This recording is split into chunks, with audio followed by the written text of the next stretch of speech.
My body matured faster than most girls my age. When I turned 18, my overprotective brother worried I'd be taken advantage of, so he asked his best friend to look after me. But the first time we met, that man's eyes never left my body. After I graduated from college, he kept crossing the line again and again. By day, he was my boss, and by night, I was his personal assistant. For 4 years, we kept our affair a secret. He molded me into exactly what he liked, and the worst part? I let him.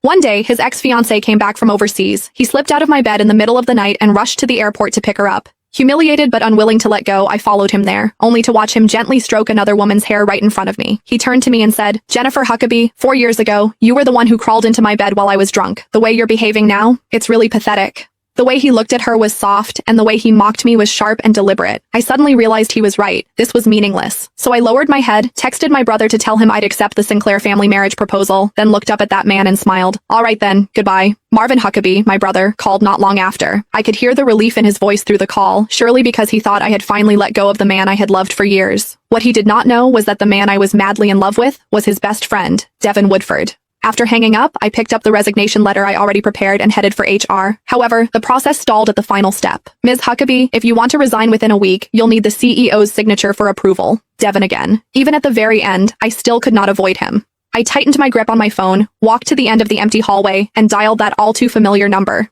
The ringing went on for a long time. Just as I thought no one would pick up, the line clicked. A strange female voice came through. "Hello? Looking for Devin? He's in the shower." In the shower? Those 3 words stabbed my chest like 1,000 poisoned needles. Nonetheless, my voice stayed calm, almost unnaturally so. "No need, thank you." Before she could say anything else, I hung up. The screen went dark, reflecting my pale face. Less than 2 minutes later, my phone buzzed violently again. I stared at Devin's name on the screen for several seconds before answering. "Did you need something?" His tone was businesslike, cold and detached. Just last night, this same man had been on top of me, whispering my name intimately over and over again. My fingers whitened around the resignation letter. "Mr. Woodford, there's a document that needs your signature before the process can go through." He gave a low hum of acknowledgement, then added, almost as an afterthought, "Oh, right. Stop by later and pack up the rest of your stuff. She's moving in. The apartment in the western suburbs is empty. You can stay there. I promised Marvin I'd take care of you."